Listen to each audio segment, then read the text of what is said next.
हे कृष्ण करुणा गोपेश गोपिका कांचन राधा कांत तप्त कांचन गौरांगी राधे वृंदावनेश्वरी वृषभानुसुते देवी प्रणमामि हरिप्रिये वाञ्छाकल्पतरुभ्यश्च कृपा सिन्धुभ्येव च पतितानां पावनेभ्यो वैष्णवेभ्यो नमो नमः। जय श्री कृष्ण चैतन्य प्रभु नित्यानंद श्री अद्वैत गदाधर श्रीवासादि गौर। हरे कृष्णा कृष्ण कृष्ण हरे हरे राम राम हरे हरे। नमो विष्णुपदाय श्रीमते अनुप्रियाय नमस्ते सरस्वती देवे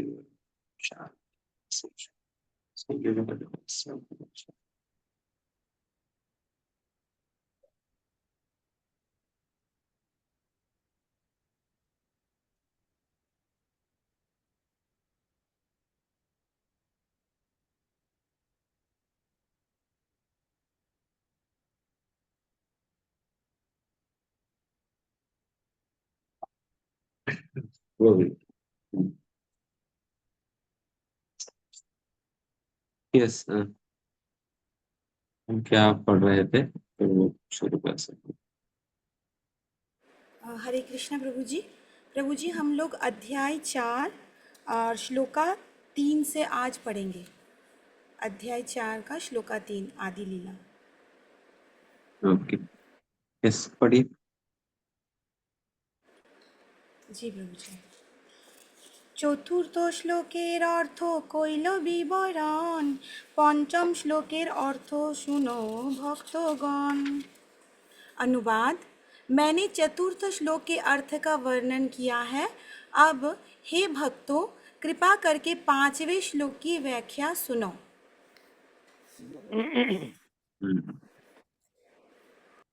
आगे पढ़िए। जी जी। মূল শ্লোকের অর্থ করিতে প্রকাশ, অর্থ লাগাইতে आगे कहिए आभास। अनुवाद। मूल श्लोक की व्याख्या करने के लिए मैं पहले इसका अर्थ बताऊंगा। आगे का पढ़ूं प्रभु जी। চতুর্থ শ্লোকের অর্থ এই কইল সার, প্রথম নাম প্রচারি प्रेम नाम प्रचारिते এই अवतार। अनुवाद। मैंने चतुर्थ श्लोक का सार रूपी अर्थ दे दिया है। यह अवतार यानी कि श्री चैतन्य महाप्रभु पवित्र नाम के कीर्तन का प्रचार करने तथा भगवत प्रेम के प्रसार के लिए होता है।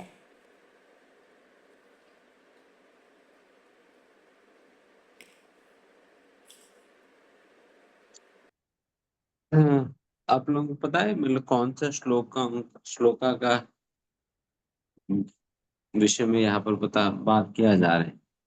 चतुर्थ श्लोका पंचम श्लोका करके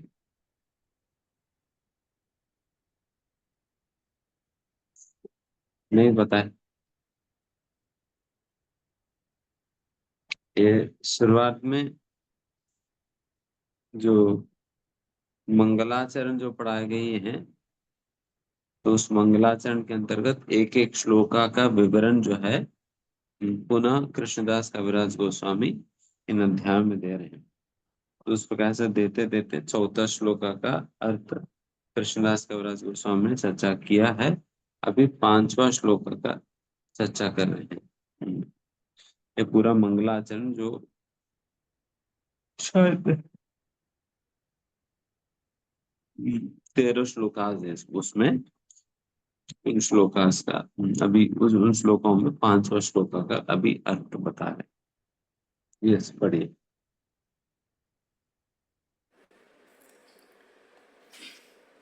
সত্য এই হেতু কিন্তু এহ বহিরঙ্গ, আর এক हेतु सुनो আছে अंतरंग। अनुवाद। यद्यपि ये सच है, किंतु ये तो भगवान के अवतार का बाह्य कारण है। कृपा करके भगवान के आविर्भाव का एक अन्य कारण, गुह्य कारण भी सुने। तात्पर्य।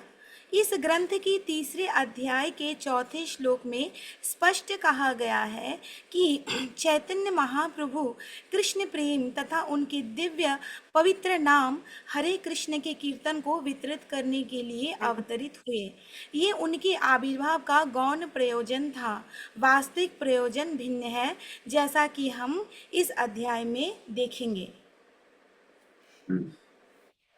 तो इस प्रकार से चैतन्य महाप्रभु का प्राकट्य का तीन गौण कारण है और तीन आंतरंगिक कारण है। Three external reasons and three internal reasons है। तो ये एक्सटर्नल रीजंस के विषय में भी अभी यहाँ पर चौथा श्लोक में वर्णन आया है, जहाँ पर बताया जाता है चैतन्य महाप्रभु जो है कृष्ण प्रेम की वितरण करने हेतु प्रकट हुए हैं, या नाम संकीर्तन के प्रचार हेतु प्रकट हुए हैं, और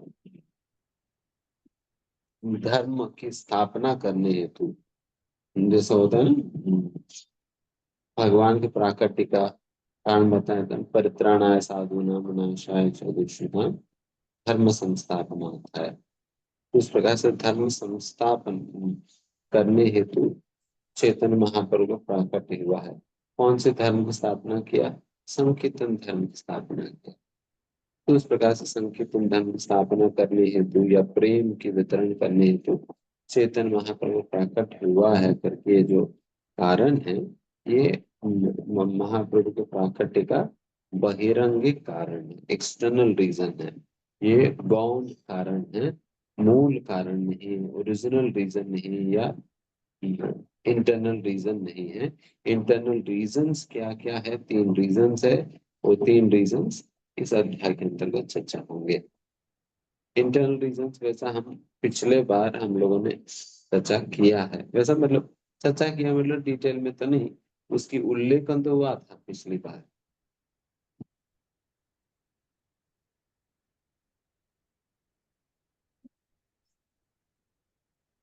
उसके उल्लेखन तो हुआ था।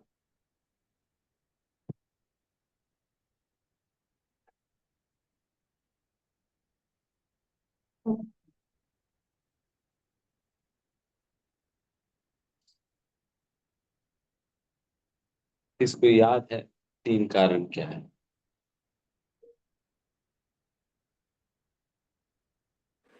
हरे कृष्णा प्रभु जी। प्रभु जी, एक कारण तो था कि राधा रानी के साथ प्रेम का आदान प्रदान करने के लिए भगवान ने पहला मतलब अवतार का एक कारण ये भी था। हाँ, राधा रानी के साथ वो स्थिति, दिव्य स्थिति को जानने के लिए, राधा रानी की स्थिति को जानने के लिए भगवान चैतन्य महाप्रभु का आविर्भाव का एक कारण था, मतलब तीन में से एक।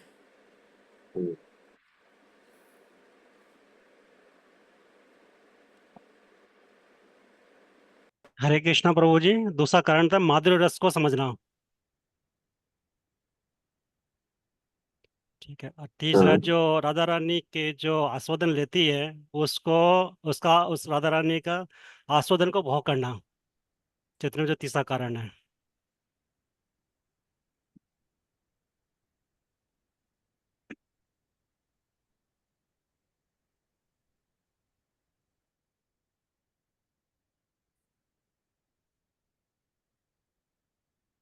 एक उपभोग करने, किसकी उपभोग करने?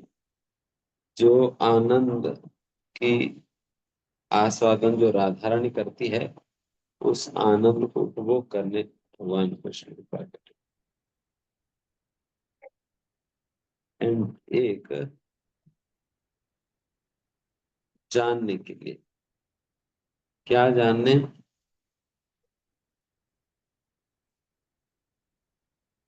माधुर्य रस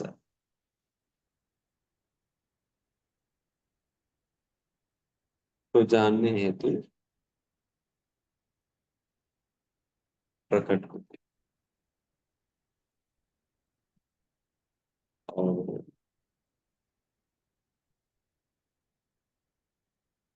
और श्रीमती राधा रानी का महिमा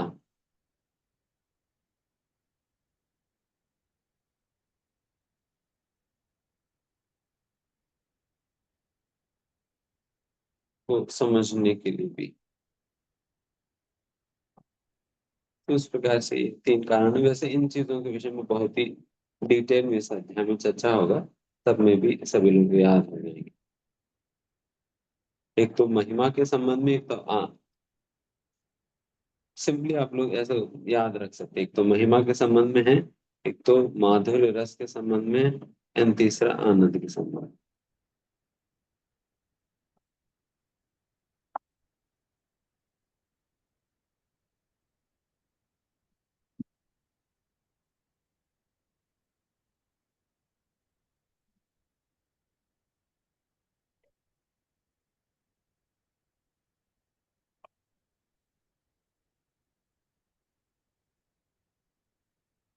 यस, नेक्स्ट। পূর্বে যেন পৃথিবীর ভার হরিবারে কৃষ্ণ অবতীর্ণ হইলা शास्त्रेते प्रचारे। अनुवाद: शास्त्र यही घोषणा करते हैं कि इसके पूर्व भगवान कृष्ण पृथ्वी का भार उतारने के लिए अवतरित हुए थे।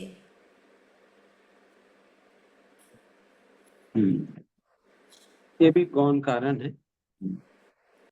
पृथ्वी का भार उतारने हेतु भगवान के प्राकट्य हुआ है। ये भी गौण कारण, ये भी मूल कारण है। नेक्स्ट। স্বয়ং ভগবানের কর্ম নহে ভার হরণ স্থিতিকর্তা विष्णु करें जगत पालन। अनुवाद: किंतु यह भार उतारना पूर्ण पुरुषोत्तम भगवान का कार्य नहीं है, पालनकर्ता भगवान विष्णु ही ब्रह्मांड की रक्षा करते हैं।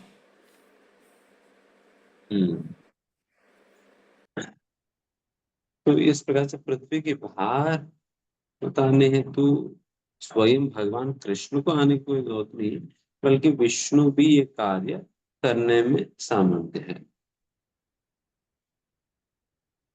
क्योंकि बाकी अन्य समय वैसे तो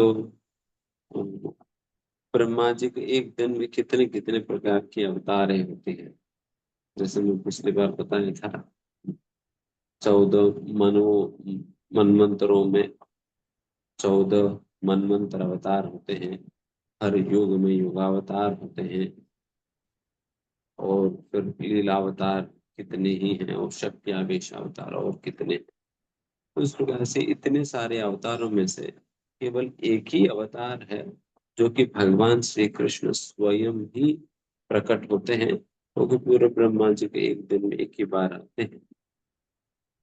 तो बाकी अन्य समय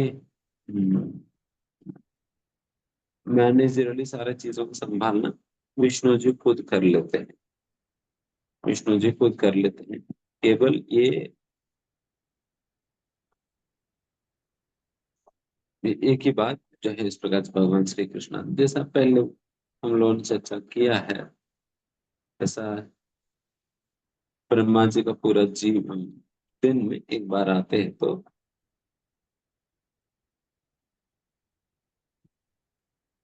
दिन में जो 14 मनु होते हैं, उनमें से 7वां मनवंतर के 27वां चतुर्युग में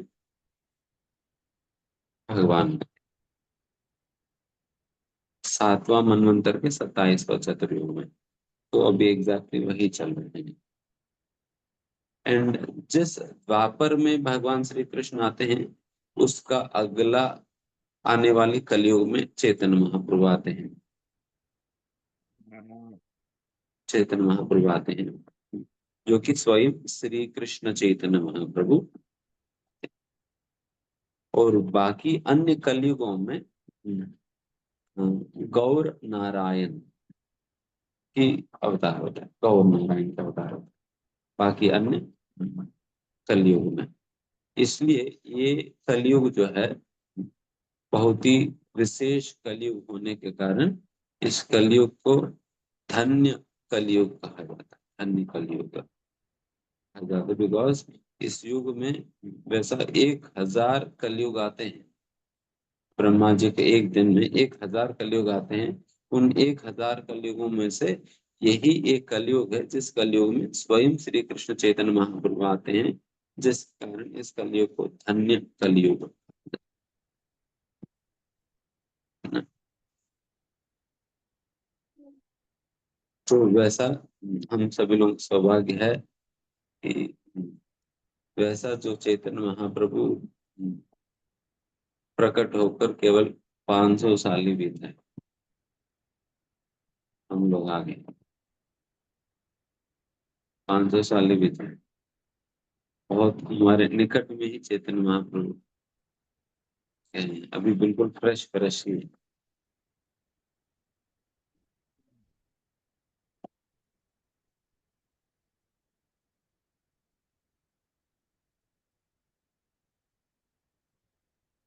इसलिए हमारी भाग्य हमें समझना होगा, and this is the time when Chaitanya Mahaprabhu especially comes to um, comes to take the souls back to Golok Vrindavan.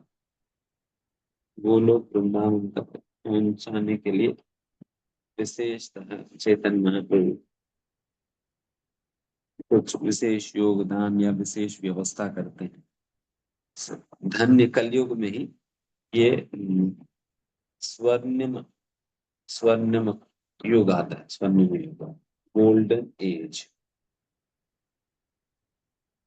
Golden age आता है for 10,000 years, 10,000 साल के लिए,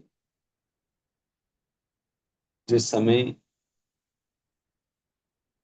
एक प्रकार से कहा जाता है कलयुग में ही सतयुग, कलयुग कलयुग के बीच में सतयुग आ जाता है। मतलब सतयुग आ जाने वाला सतयुग की और से उसके लक्षण आ जाते हैं। ये 10,000 ईयर्स तक है। इसकी प्रमाण है, किसी ने देखा है, एग्जैक्ट याद नहीं है कौन सा शास्त्र, बट दिखाया हुआ है 10,000 ईयर्स का गोल्डन एज का। और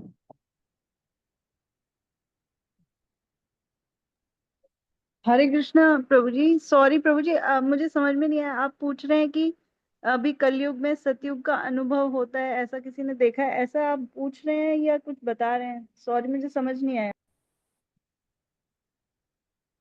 हाँ, ऐसा मतलब ये धन्य कलयुग में ये 10,000 साल की एक स्वर्णिम समय आता है, जिस समय मतलब लिटरली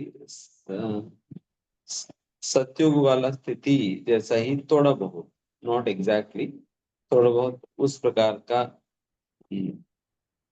मतलब उस प्रकार की काल आता है। मतलब बेसिकली काल आने का मतलब ये है कि काफी सारे काफी बड़ी मात्रा में लोग भगवत भक्ति को स्वीकार करने लगेंगे, काफी बड़ी मात्रा में लोग भगवत भक्ति स्वीकार करने लगेंगे। तो ये अभी वही समय चालू हुई है, 12 बजे की फैक्ट्री चालू हुई है। तो आप सभी लोग अभी थोड़ा सा हुआ कस है, के मतलब अभी प्रचार चल रहा करें। है? अभी चल रहा है? अगर सभी लोग अगर जम के प्रचार करें, then फिर आप ही लोग तो लेकर आएंगे स्वर्ण भी होगा। तो जम कर प्रचार करें तो then फिर ज्यादा लोग भक्त बनेंगे और फिर आपको देखेंगे स्वर्ण। अगर आप सही से प्रचार नहीं करेंगे तो फिर देरी हो जाएगी, लेट होगा।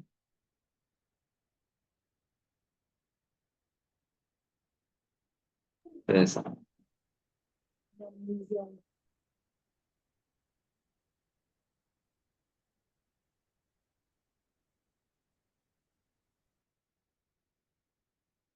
श्री कृष्ण चैतन्य महाप्रभु के विषय में भी हम कुछ बातें बताते हैं। ठीक है, निवेश आगे बढ़ते नेक्स्ट। হরে কৃষ্ণা প্রভুজি। কিন্তু কৃষ্ণের যেই হয় অবতার কাল, ভার হরণ কাল তাতে হইল मिशाल। अनुवाद: किंतु संसार का भार उतारने का काल कृष्ण के अवतार काल के साथ मिश्रित हो गया। तात्पर्य: भगवत गीता क्या क्या से दोबारा पढ़िए। धन्यवाद। किंतु संसार का भार उतारने का काल कृष्ण के अवतार काल के साथ मिश्रित हो गया। अनुवाद: तात्पर्य: भगवत गीता से हमें जानकारी मिलती है कि भगवान समय समय पर काल के प्रभाव से नष्ट हो चुकी आध्यात्मिक संस्कृति के उद्धार के लिए प्रकट होते हैं। भगवान श्री कृष्ण द्वापर युग के अंत में मानव समाज की आध्यात्मिक संस्कृति को पुनर्जीवित करने और अपनी दिव्य लीलाओं को व्यक्त करने के लिए प्रकट हुए थे। विष्णु सृजित विश्व का पालन करने हेतु अधिकृत भगवान हैं और वे ही प्रधान अधिष्ठाता भी हैं जो सृष्टि के अनुचित प्रशासन को ठीक करते हैं। किंतु श्री कृष्ण आदि भगवान हैं। उनका अवतार ऐसे प्रशासनिक सामंजस्य के लिए नहीं अपितु अपनी दिव्य लीलाओं का प्रदर्शन करने और पतित आत्माओं को भगवत धाम की ओर आकृष्ट करने के लिए होता है। किंतु पिछले द्वापर युग के अंत में प्रशासनिक सुधार का समय एवं श्री कृष्ण के आविर्भाव का समय एक हो गया। अतः जब श्री कृष्ण प्रकट हुए तो पालनकर्ता भगवान विष्णु भी उन्हीं में मिल गए, क्योंकि परम पुरुष भगवान के सारे अंश उनके आविर्भाव के समय उन्हीं में मिल जाते हैं। हरे कृष्ण प्रभु जी। हाँ, मतलब तो भगवान श्री कृष्ण प्रकट होते हैं, जितने भी अवतार विशेष है वे सभी ही भगवान श्री कृष्ण में के साथ भगवान श्री कृष्ण में समाहित होकर कृष्ण के सहित प्रकट होते हैं। यहाँ पर भी विष्णु भी जब भगवान श्री कृष्ण प्रकट हुए थे, भगवान विष्णु भी उनमें समाहित होकर फिर प्रकट हुए हैं। एंड यहाँ पर ये भी बात कहा जा रहा है कि जैसा विष्णु को इस धर्म स्थापना करने हेतु या असुरों के संहार करने हेतु उनको बारंबार आना होता है। बट पिछली बार क्या हुआ कि जब भगवान श्री कृष्ण आए थे, वो समय विष्णु का एक्सक्लूसिवली जो विष्णु आते थे वो समय से मिल गया था, दोनों एक ही हो गया था। देन फिर इसलिए फिर दोनों ही काम हो गए एक ही में।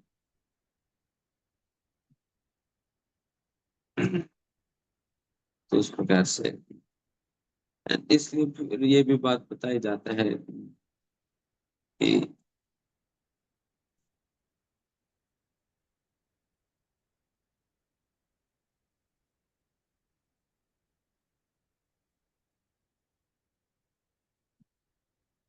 जितने असुरों को मारे थे वो भगवान श्री कृष्ण के साथ आए हुए विष्णु जी ने किया है करके भी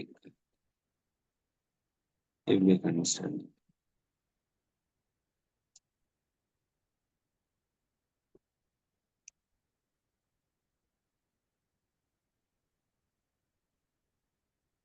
यस, नेक्स्ट। हरे कृष्ण प्रभु जी।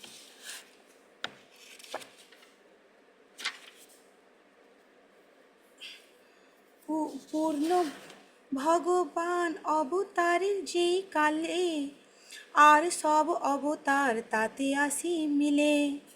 अनुवाद: जब पूर्ण पुरुषोत्तम भगवान अवतरित होते हैं तब भगवान के अन्य सारे अवतार उनमें आकर मिल जाते हैं।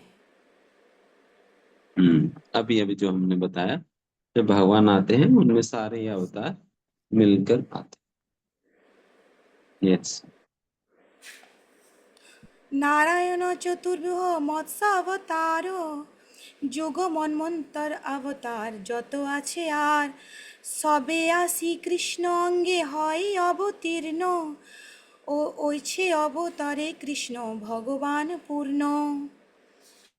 अनुवाद: भगवान नारायण चार मूल विस्तार यानी कि वासुदेव, संकर्षण, प्रद्युम्न तथा अनिरुद्ध, मत्स्य तथा अन्य लीला अवतार, युगा अवतार तथा मनमंतर अवतार तथा अन्य जितने सारे अवतार हैं वे सभी कृष्ण के शरीर में अवतरित होते हैं।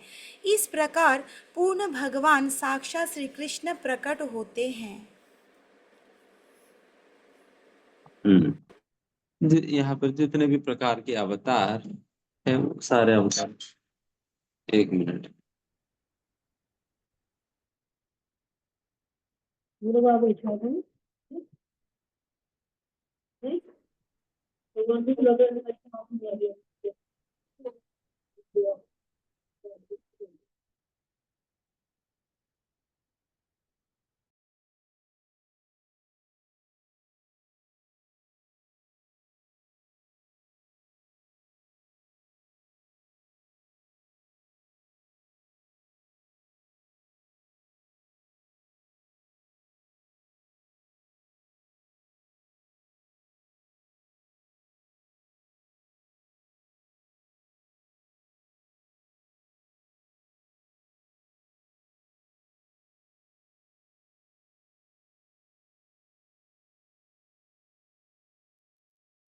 हरे कृष्ण।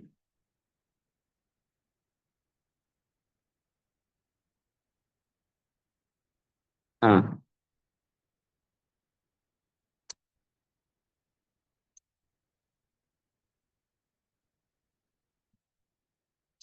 एक्चुअली यहाँ पर मैं आज मैं मुंबई आया हुआ था ना, सुबह सुबह मुंबई आ गए थे, यहाँ कुछ मीटिंग्स थे इसलिए।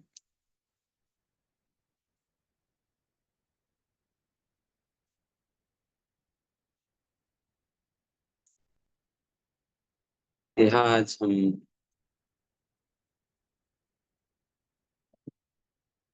परम पूज्य गोपाल कृष्ण गोस्वामी महाराज जी का कमरा देखने गए थे। वैसा तो वो उसकी उद्घाटन अभी 25 तारीख को होने वाली है, बट हम आज है तो वो यहाँ की जो मैनेजमेंट ये है वो हमें ले गए थे दिखाने, दिखा रहे थे सारे महाराज जी कई सारी चीजें रखे हुए थे।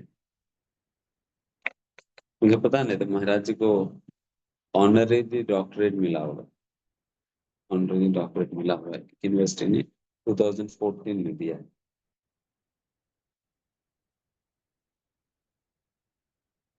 एंड महाराज जी का सर्टिफिकेट पड़ा हुआ है मैगिल यूनिवर्सिटी से जो एमबीए किया हुआ है, वो सर्टिफिकेट भी इनके पास है।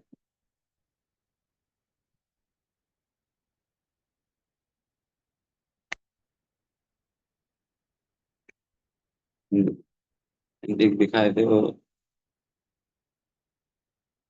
नरसिंह कवच जो है ना, पूरा प्रार्थना, नरसिंह कवच प्रार्थना, तो वो बता रहे थे कि गोपाल कृष्ण महाराज जी जो है रोज रात्रि को सोने के पहले नरसिंह कवच प्रार्थना करते थे, एंड उस प्रार्थना को अपना तकिया के नीचे रखकर सोते थे रोज। उनका रोज का ही काम था। एंड एक विशेष बात मुझे काफी अच्छा लगा ये कि उन्होंने एक एल्बम दिखाया। उस एल्बम में श्रील प्रभुपाद जी ने जो 108 टेम्पल जो इंस्टॉल किया ना, 108 डीटीज जो इंस्टॉल किया, उन सारे डीटीज की फोटोज है उस एल्बम में। उस एल्बम में ये पूरा डीटेल की फोटोज है। एंड बता रहे थे कि महाराज जी की ये रोज की अ, साधना, मतलब ये डीटी वर्शिप, रोज तो डीटी वर्शिप करते ही तो, मतलब ये तो टेम्पल में डीटी वर्शिप करते हैं, फिर उसके उपरांत वो करके अपने कमरे में आकर अपना डीटीज की पूजा करते थे। और निताय का, शालिग्राम शिलाओं का वगैरह वगैरह करते थे। एंड करने के बाद देन फिर ये एल्बम उठाते थे, एल्बम उठाते थे जिसमें ये जो 108 डीटीज की फोटोज है ना, ये उठाते थे एंड एक एक डीटी की चरण छूकर अपने सिर पे लगाते थे, ऐसा ऐसा करके। मतलब ये for the past 50 years every day कर रहे। पिछले 50 वर्षों से हर दिन भगवान की डीटीज की वर्शिप करने के बाद ये उनका नियम है, इस प्रकार से करते हैं।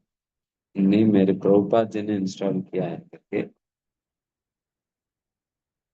तो फिर ऐसा करते हैं।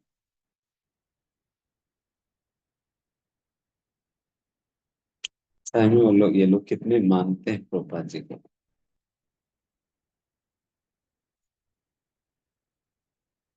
एंड मैं कमरे में जाने के बाद मैं फिर उनसे पूछा था कि उस कमरे में सारे कुछ था, मतलब व्यासासन था एंड फिर एक पादुकाएं हैं, हम्म,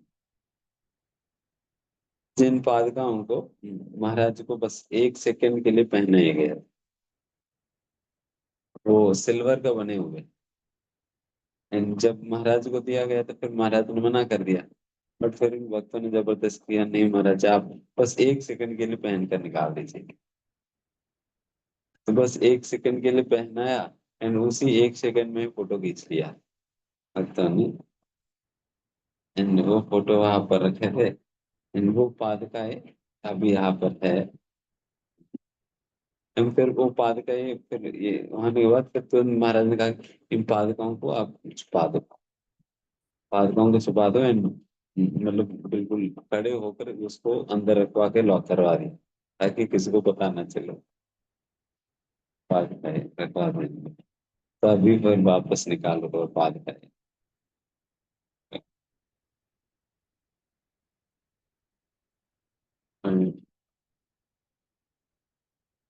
एंड वो एक कमरा था महाराज जी का,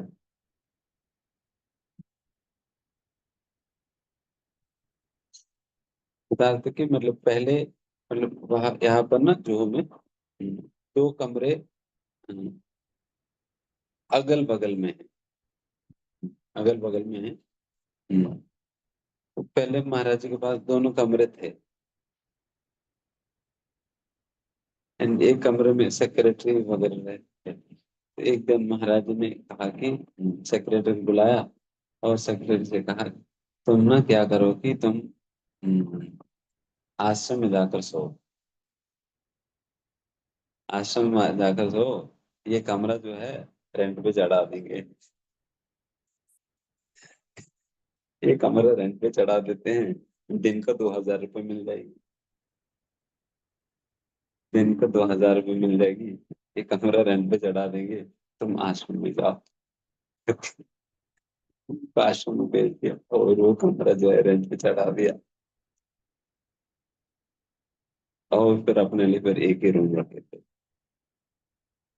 फिर जब फिर मैं निकलते हुए मैंने पूछा था कि बिकॉज प्रयास किया कि सारे रूम में जो भी सामान था वो उसको एज इट इज रखने का।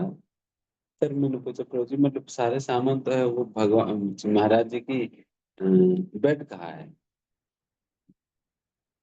बेड कहाँ है। देन उन्होंने कहा कि प्रभु जी महाराज जी ने कभी बेड यूज यूज ही नहीं किया, महाराज जी ने कभी बेड यूज नहीं किया, महाराज जी जमीन पर ही सोते थे, पॉट यूज नहीं किया, जमीन पर ही मैट्रेस लगा कर सोते थे।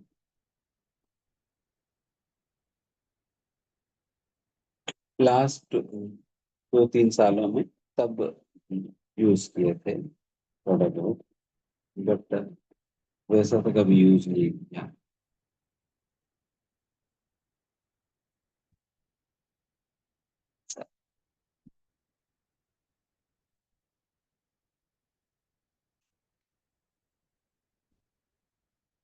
महाराज को पुराने मोटे मोटे ग्लासेस वगैरह रखे हुए एंड वो दिखाते, वो रोलेक्स वॉच जो प्रोपा जी ने महाराज जी को गिफ्ट किया ना, रोलेक्स वॉच जो कि अपने विल में जो महाराज जी ने मेंशन किया था कि मेरा संपत्ति तो यही है कि रोलेक्स वॉच है करके। एंड वो रोलेक्स वॉच मतलब कब की प्रभुपाद जी ने दिया, तो मतलब वो कब की बात है, मतलब अभी इतने सारे मतलब 50 वर्ष तो बीत ही गया, 50-55 वर्ष तो बीत गया। तो ये वॉच तो कई बार खराब हुई, कई बार खराब हुई। एंड कई बार उसकी चेन वेन चेंज करना पड़ा। एंड वो सारा जो चेन निकाला गया था उस वॉच का, वो सारा दिखा रहे थे, चेंज किया गया। एंड वो वॉच एक बार जब खराब हो जाती थी, बिकॉज इतना पुराना मॉडल है, जब उसको बनाने के लिए दिया जाता था, एक एक बार बनाने में ही 25,000 रुपये लग जाता था रिपेयर करने में। फिर महाराज जी कहते थे कि देखिए प्रभुपाद जी ने दिया तभी मुझे इतना पैसा लगा कर ठीक कराना पड़ रहे हैं, नहीं तो ये कब कई वॉच बेच के मैं 100 रुपए वाला वॉच ले लेता। ये प्रभुपाद जी ने दिया तब तो मैं इतना पैसा लगाना पड़ा। एंड सही में उसकी कीमत निकल गया। उनके बाद बाद में ये वॉच जो है अभी ये विंटेज में चलेगी, लगभग 7 करोड़ रुपए में बिक रहे हैं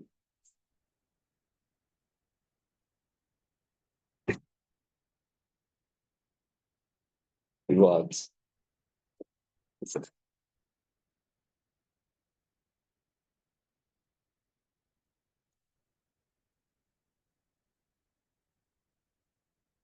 एंड अभी जैसा अभी महाराज जी का भी बाय गुरु महाराज जी कल वृंदावन पहुंच रहे हैं, कल वृंदावन गुरु महाराज जी पहुंच रहे हैं। 23, 24, 25 को वृंदावन में बहुत बड़ा फंक्शन है। परम पूज्य गोपाल कृष्ण गोस्वामी महाराज जी का फर्स्ट तिरुभाव एनिवर्सरी है, तिथि के अनुसार। तिथि के अनुसार अभी वो बना रहे हैं, तो उसके लिए फिर महाराज वहां पर आए हैं।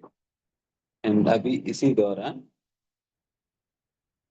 ही जो 30 वर्ष पहले गोपाल कृष्ण गोस्वामी महाराज जी की समाधि के लिए जो महाराज जी के शिष्यों ने जो जमीन लेकर रखा था, लेकर रखा था, वो जमीन आज के समय पे 25 करोड़ रुपए है। वो जमीन वो महाराज जी ने बिल में लिख दिया ना कि मुझे मेरे लिए कोई और समाधि मत बना, मेरे समाधि सभी लोगों के साथ ही गौशाला में रहेगा, और ये जमीन जो है इस्कॉन वृंदावन को दे देना चाहिए। तो अभी इसके दौरान जो 25 को ये ऑफिशियली इस्कॉन वृंदावन को डोनेट की जाएगी गोपाल कृष्ण गोस्वामी महाराज जी की ओर से। पुराना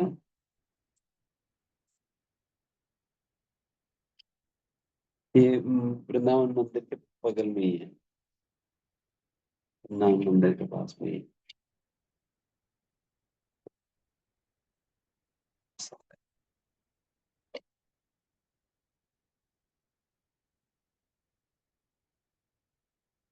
ऐसे गोपाल कृष्ण गोस्वामी महाराज जी का एक जुहू, वैसे जब गोपाल कृष्ण गोस्वामी महाराज जी जब अमेरिका में जब प्रभुपाद जी इंडिया आए थे, तभी महाराज जी को बुलाए थे यहाँ, भारत की जीबीसी तुम बनोगे। एंड पूरा भारत के एक ही जीबीसी थे एंड गोपाल कृष्ण महाराज, मतलब पूरा इंडिया उनके अंडर में थे। एंड फिर उसके बाद धीमे धीमे बाकी प्रचारक जुड़ते गए और उन लोगों को स्थान देते गए। एंड फिर फाइनली इतने लीडर्स बन गए, इतने लीडर्स बन गया, आज तो क्या छोड़ कर गए महाराज जी, पूरा बड़ा लीगसी छोड़ कर गए।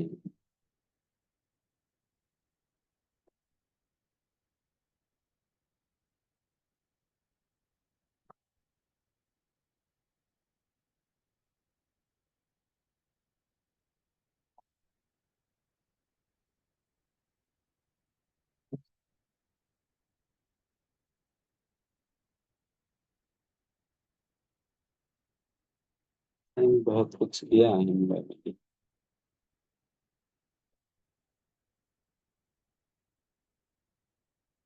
एंड वैसे यहाँ जुहू टेम्पल महाराज के विशेष, वैसे तो परम कुछ गिरिराज स्वामी महाराज जी भी यहाँ पर, वैसे तो गिरिराज स्वामी महाराज यहाँ पर टेम्पल प्रेसिडेंट के रूप में कार्य करते थे। गोपाल कृष्ण गोस्वामी महाराज जेबीसी थे, जेबीसी थे। And Giriraj Swami Maharaj was ground level पर वो इन्वॉल्व थे टेम्पल प्रेसिडेंट के रूप में सारी चीजों को डेवलप करने में। गोपाल कृष्ण जेबीसी के रूप में वो ऑल ओवर इंडिया में ही इन्वॉल्व थे। फिर उसके बाद जयप्रकाश स्वामी महाराज जी आना है पर महाराज जी को मायापुर देते हैं।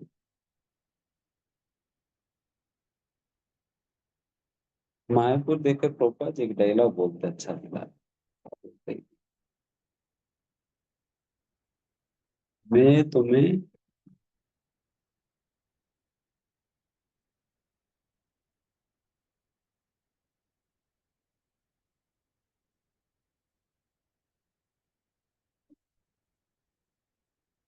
मैं तुम्हें भगवान का राज्य दिया, ऐसा कुछ फेमस डायलॉग होता है मायापुर देकर। Now it is your responsibility to develop it. इधर अभी आप देखिए कि जय जय प्रकाश मीरा जी पूरा क्या डेवलप कर दिया मायापुर को। वही बहुत आश्चर्य लगता है कि इतना छोटे से गांव में जब कुछ भी नहीं है, कुछ भी नहीं है, और वैसा गांव में एक स्पिरिचुअल सिटी कैसे खड़ा कर दे समझ नहीं आता। एंड ऐसा भी तो नहीं है कि इस्कॉन में कोई ऐसा सेंट्रलाइज स्ट्रक्चर नहीं है कि सभी लोग हेडक्वार्टर्स के लिए कुछ पैसा भेजते हैं, ऐसा भी तो नहीं है। बट कहाँ से क्या कर रहे पता नहीं, बट कर दिया।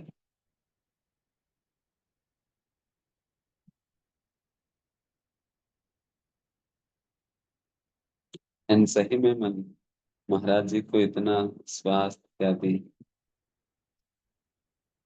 समस्या होने के बावजूद भी it is actually his will power is what is keeping him alive.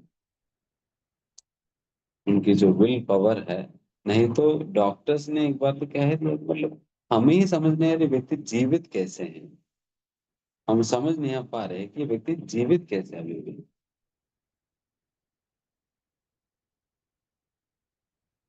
It is only his will, वो उनको जीवित रहना है तो इसलिए जीवित है। जीवित इसलिए रहना है क्योंकि 80 मंदिर प्रभुपाद जी को ऑफर करना है।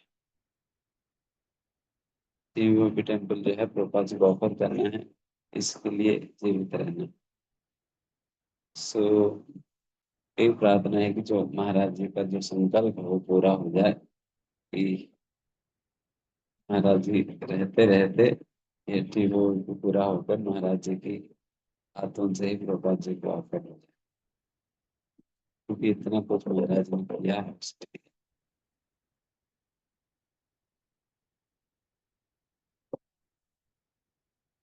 एंड वैसा तो है ही कि अभी रिसेंट डिस्कशंस में कि टीओवी को वीपी को ओपनिंग जो है अभी होगा शायद 2027 शुरुआत में से कुछ है। एंड ये 4 महीने का फेस्टिवल होगा, 4 मंथ्स फेस्टिवल, 4 महीने की। डेफिनेटली प्रभुपाद जी की इच्छा था कि ये टीओवी को टेम्पल के उद्घाटन में इंग्लैंड की रानी क्वीन एलिजाबेथ को बुलाया जाए। प्रभुपाद जी की इच्छा, क्वीन एलिजाबेथ को बुलाना है और उनसे उद्घाटन करवाना है।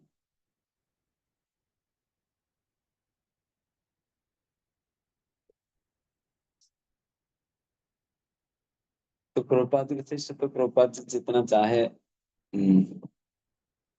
उससे एक कदम आगे ही करेंगे। तो क्वीन एलिजाबेथ को ही नहीं बल्कि और भी कंट्रीज और भी कंट्रीज की नेताओं को बुलाने वाले, डिफरेंट डिफरेंट कंट्रीज के नेताओं को बुलाने, नॉट मतलब इंग्लैंड को तो बुलाएंगे ही, अपना प्रधानमंत्री तो होंगे ही, उनके अलावा भी और भी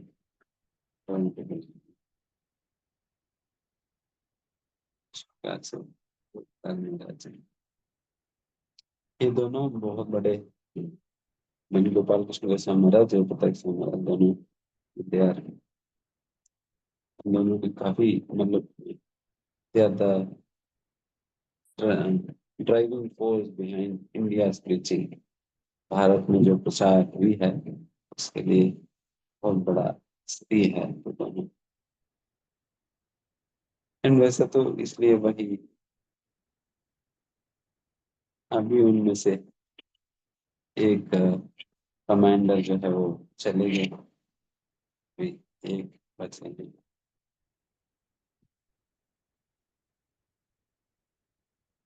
ऐसा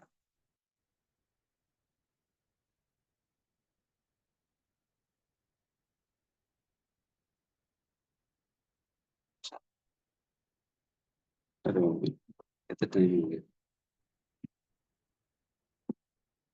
तो वही कहानी है इसकी। तो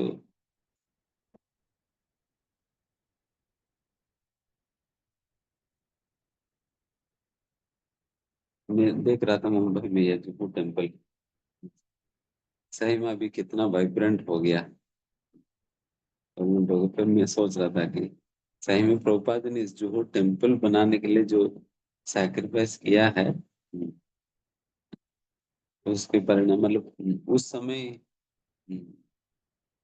कितना मुश्किल होता था, यहाँ तक भी भक्तों को खिलाने तक का भी ये नहीं था, मतलब इंतजाम नहीं था, किसी भी प्रकार की कोई व्यवस्था इत्यादि नहीं थी। आज जुहू तो हमारा इंडिया का हेडक्वार्टर्स है, एंड ऑलमोस्ट हमारे इस्कॉन के अंतर्गत रिचेस्ट टेम्पल है राज बिहारी,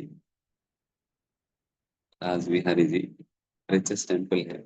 और उनको जो भोग लगता है, जबरदस्त भोग लगता है। सुबह सुबह जो सुबह मंगल आरती के पहले ही जो स्वीट खिलाए जाते हैं ना, उसी में ही कितने 12 या 13 प्रकार के स्वीट खिलाए जाते हैं।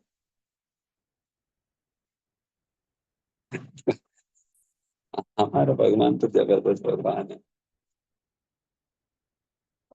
दुनिया उठने के पहले ही 12-13 स्वीट खा लेते हैं। 12-13 स्वीट, इतना स्वीट। और इनके राजभोग देखना चाहिए, राजभोग भी सही में राज बिहारी के राजभोग बहुत फेमस है। और उनकी यहाँ पर सबसे फेमस तो ये है, एक स्वीट समोसा बनाते हैं, स्वीट समोसा, जो भगवान के यहाँ स्पेशल भोग लगता है। इसलिए जहाँ भी यहाँ से कोई भक्त, अगर जो कोई भक्त किसी से मिलने आएंगे, वो स्वीट समोसा लेकर जाएंगे, क्योंकि ये केवल केवल और राज बिहारी में ही बनता है, जुहू में बनता है। वो स्वीट समोसा बहुत बड़ा समोसा, खा नहीं पाएंगे कोई, अकेला कोई नहीं खा पाएगा, इतना बड़ा समोसा है। बहुत ऑपुलेंटली यहाँ पर सब चीज है। अच्छा है। तो वही प्रभुपाद जी ने इतना मेहनत किया तो फिर उसका फल वही है कि हम सोच रहे थे कि सारा सैक्रिफाइस तो these people have done and we are getting the results। मेहनत तो उन लोगों ने किया, सारा सुविधा सुख तो हमें मिल रहे हैं।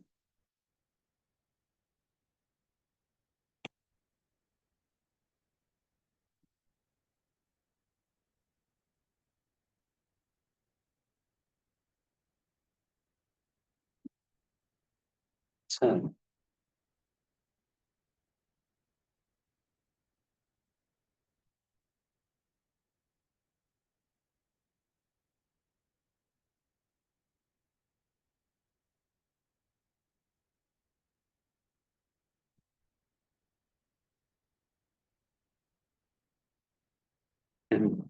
वो प्रभु जी जो जिनसे जो मुझे दिखा रहे थे ना, गोपाल लक्ष्मी महाराज जी को, ये वो बता रहे थे कि एक बार महाराज जी के साथ वो गए थे चाइना। हम्म, चाइना गए थे प्रचार करने, महाराज जी के साथ वो भी गए। एंड महाराज जी के साथ वो फ्लाइट में जा रहे थे, तो फिर ये जब कर रहे हैं, मतलब ये पैंट शर्ट, मतलब ये ब्रह्मचारी है। तो फिर जब दिल्ली पहुंचा, फिर महाराज ने पूछा कि अब चाइना चाइना चलने के लिए आपने कुछ कपड़ा उपड़ा लेकर आए? हाँ महाराज जी, मैं कुछ कपड़ा लेकर आया, पैंट शर्ट लेकर आया। महाराज ने कहा कि अरे तुम तो ब्रह्मचारी, तुम्हें क्या पता है कौन सा पैंट शर्ट कैसे कैसा होता है? अब दिखाओ कौन सा पैंट शर्ट लाए, बिल्कुल अच्छा ब्रांडेड लाना है। फिर महाराज जी को ले जाकर दिखाया। दिन महाराज पूछ रहे कौन सा चप्पल पहनेंगे, चप्पल भी देख रहे थे कौन सा चप्पल पहनेंगे। फिर उनको दिखाई पा रही ये कि ये तो स्पोर्ट शू है, स्पोर्ट शू मैच नहीं करता, आप अच्छे वाले शू लो, मैं मंगाता हूँ करके मंगाया। फिर जब चाइना चाइना के लिए जब जा रहे थे फ्लाइट में, और ये हमारे डिवोट ब्रह्मचारी जो है वो पैंट, मतलब सब पैंट शर्ट में ही थे, महाराज जी भी और ये भी जब कर रहे थे। तो महाराज जी, अरे जब जब बंद कर दो। एयर होस्टेस जो है चाइनीज है, ये एयर होस्टेस जो है चाइनीज है, और इन लोगों के सामने हमें नहीं करनी चाहिए, आप जल्दी जब बंद करो। तो फिर जब बंद करा दिया। And महाराज जी बहुत कंसर्न रहे। And फिर उस जिस समय महाराज जी गए तो उस समय मोदी जी का मतलब उस समय थोड़ा सा फ्रिक्शन चल ही रहा था चाइना के साथ भारत की। तो वहां पहुंचने के बाद महाराज जी वापस सैफरन पहन ली, एंड पहनकर वो सड़क पे वॉकिंग करने निकल पड़े।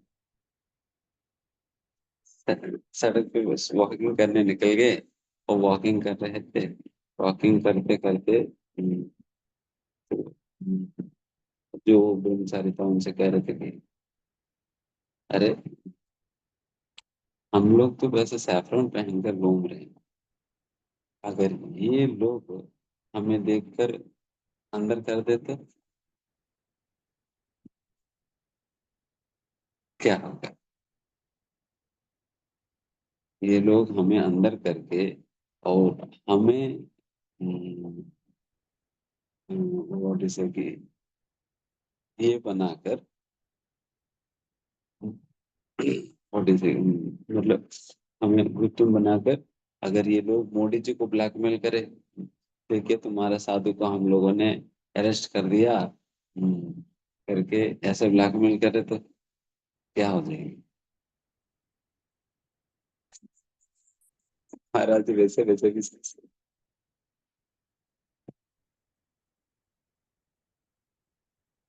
उसके बाद से हाँ, नहीं नहीं वैसे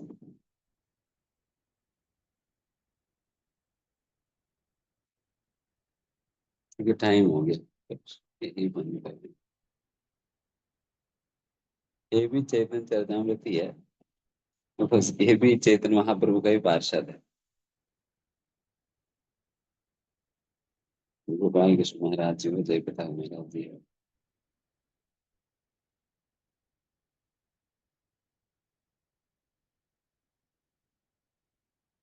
महाराज जी का नाम गोपाल कृष्ण महाराज जी का मतलब बचपन का नाम भी गोपाल कृष्ण खन्ना।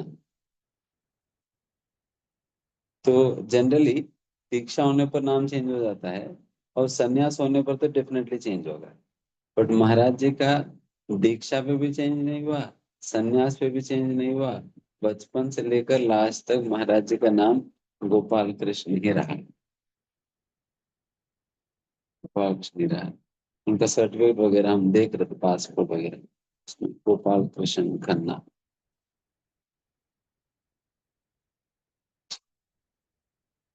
ठीक है, हरे Krishna.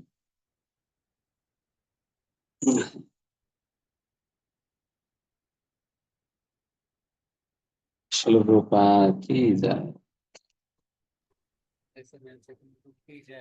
Thank you so much प्रभु जी, इतने सुंदर पास टाइम सुनाने के लिए परम पूज्य गोपाल कृष्ण गोस्वामी महाराज जी के प्रकार गुरु जी का धन्यवाद करेंगे। एक बार हरे कृष्ण बोल के, हरे कृष्ण कृष्ण कृष्ण हरे हरे, हरे राम राम राम।